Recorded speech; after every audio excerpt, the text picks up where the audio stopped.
சேலம் மாவட்டத்தின் எல்லையில் பல நூற்றாண்டுகளாக கைவிடப்பட்ட ஒரு பழைய கோட்டை இருந்தது.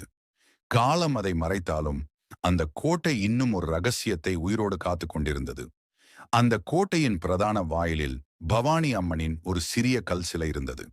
ஊர் மக்கள் அந்த அம்மன் கோட்டைக்குள் மறைந்திருக்கும் ஒரு பொக்கிஷத்தை ஆக்ரோஷத்துடன் காப்பதாக நம்பினார்கள்.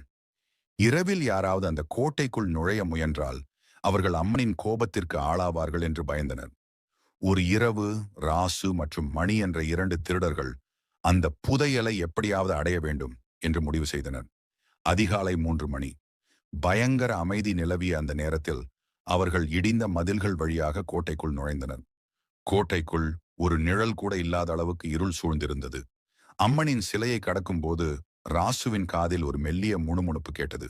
திரும்பி போ, இல்லையேல் உன்னை எலும்பு கூடாக்குவேன். ராசு அதை புறக்கணித்து ஒரு நீண்ட சுரங்கப்பாதையின் வழியே நடந்தான். சிறிது தூரம் சென்றதும் சுரங்கப்பாதையின் இருபுறச் சுவர்களிலும் ஏதோ பளபளப்பது தெரிந்தது. அது பொக்கிஷம் என்று நினைத்து மணி ஆர்வத்துடன் அருகில் சென்றான். ஆனால் அது பொக்கிஷம் அல்ல. பல்லாண்டுகளுக்கு முன் அம்மனின் கோபத்திற்கு ஆளான மனிதர்களின் மின்னும் கண்களும் எலும்புக்கூடுகளும் தான் அந்த சுவர்களில் பதிக்கப்பட்டிருந்தன.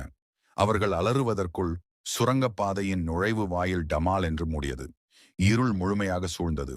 அந்த இருளுக்குள் ராசுவின் அருகில் இருந்த மணி திடீரென கல் போல இறுகிப் போனதை ராசு உணர்ந்தான். ராசு ஓட முயன்றான். அப்போது அம்மனின் குரல் கோட்டையையே அதிர வைத்தது.